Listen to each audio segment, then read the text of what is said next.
নমস্কার বন্ধুরা, আপনারা দেখছেন এমএসডি ইউটিউব চ্যানেল। বন্ধুরা, অন্নপূর্ণা ভান্ডার প্রকল্পে মা বোনেদের জন্য বড় ঘোষণা, আগস্ট মাসের টাকা দেওয়ার তারিখ প্রকাশ করলো।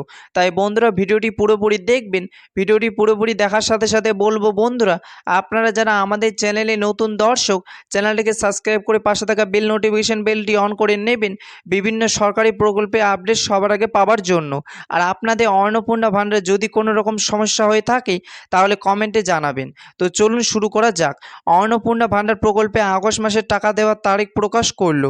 বন্ধুরা, বাংলা মা বোনেদের আর্থিক ও সামাজিক উন্নয়নের জন্য 2026 সালে মুখ্যমন্ত্রী শুভেন্দু অধিকারী অন্নপূর্ণা ভান্ডার প্রকল্প শুরু করেন। বর্তমানে বাংলা 1,10,00,000 মা বোন অন্নপূর্ণা ভান্ডার প্রকল্পের সুবিধা পাচ্ছে। প্রতি মাসে মা বোনেদের ব্যাংক অ্যাকাউন্টে 3,000 টাকা করে পাঠানো হয়। তাই মা বোনেরা চিন্তা করছে আগস্ট মাসে অন্নপূর্ণা ভান্ডার প্রকল্পের টাকা কবে দেওয়া শুরু হবে। আগস্ট মাসে অন্নপূর্ণা ভান্ডার প্রকল্পের টাকা দেওয়ার তারিখ প্রকাশ করলো। তো বন্ধুরা, অন্নপূর্ণা ভান্ডার প্রকল্পে আগস্ট মাসের টাকা দেওয়ার বিভিন্ন সূত্র মারফত জানা যাচ্ছে আগস্ট মাসের টাকা দেওয়ার তারিখ হচ্ছে 8 থেকে 9 তারিখের মধ্যে ব্যাংক অ্যাকাউন্টে দিয়ে দেওয়া হবে মা বোনেদের অ্যাকাউন্টে। Today 7 August, Thursday 2026 news. Thank you.